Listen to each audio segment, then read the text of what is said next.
Even if you weren't alive when it happened, just about every baseball fan knows the images of George Brett sprinting out of the visitors' dugout at Yankee Stadium, his hair wisping, face full of rage, teammates in shock as he tried to catch and restrain him. At the time, and even if you watch it now for the first time, it seemed like he was intent on causing physical harm to Major League rookie umpire Tim McClelland, who had called him out instead of awarding a home run off of Rich Gossage. Known as the Pine Tar Incident, many know the basics. But do you know that 4 retroactive suspensions were handed down, and that the game wasn't officially completed until 1 month later?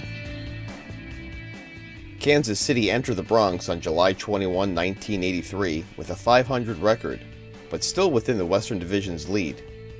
Their opponents, riding a 6-game winning streak, were 11 games over and also 2 back of the AL East lead. The first game of the series, set for a Thursday, was rained out. A doubleheader the next afternoon and evening made up for lost time, with the team splitting.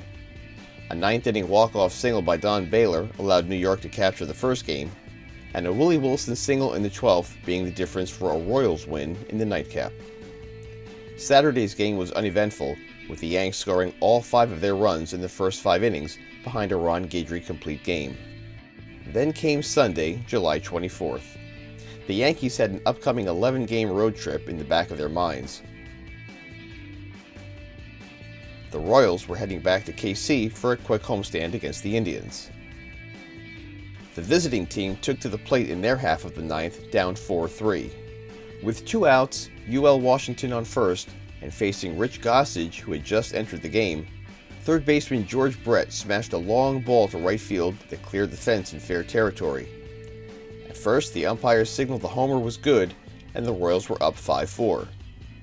But manager Billy Martin, accustomed to being in the middle of controversy himself, asked the crew to check the length of pine tar that was on the bat Brett had used.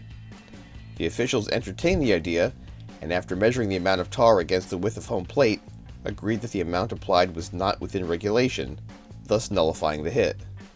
The score was adjusted back to 4-3, the batter called out, the game officially over with a win handed to the Yankees, and that's when our famous sequence of imagery sprung to life.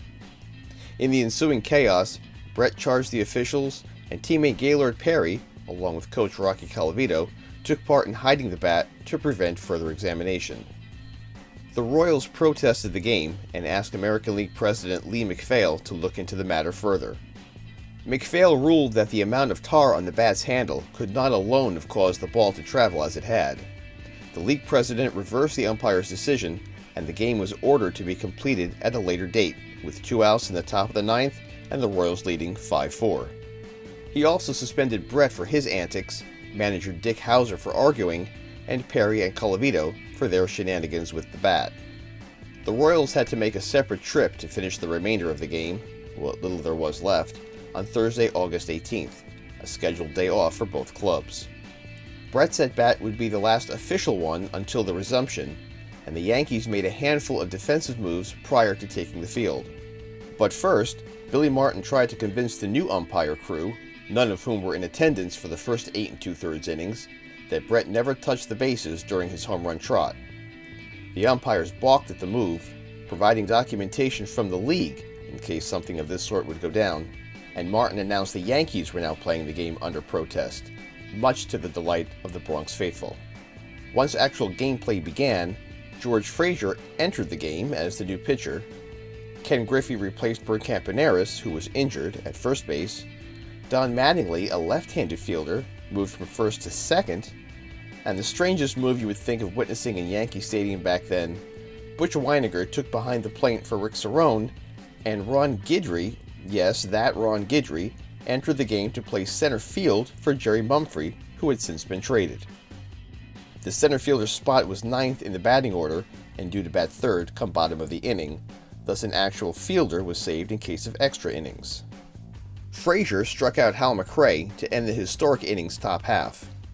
Dan Quisenberry came into the contest for Kansas City in relief and quickly ended all what-if scenarios by promptly retiring the Yankees in order, the entire ordeal taking all of 12 minutes to play in front of some 1,200 spectators. Some 3.5 weeks after Brett's homer, The game was official, and the Royals declared victorious. The Yankees' protest was considered staged drama and went ignored by the league's office. The win pushed Kansas City into second place in the AL West, where they would remain until season's end. The franchise would win its first World Series title in 1985.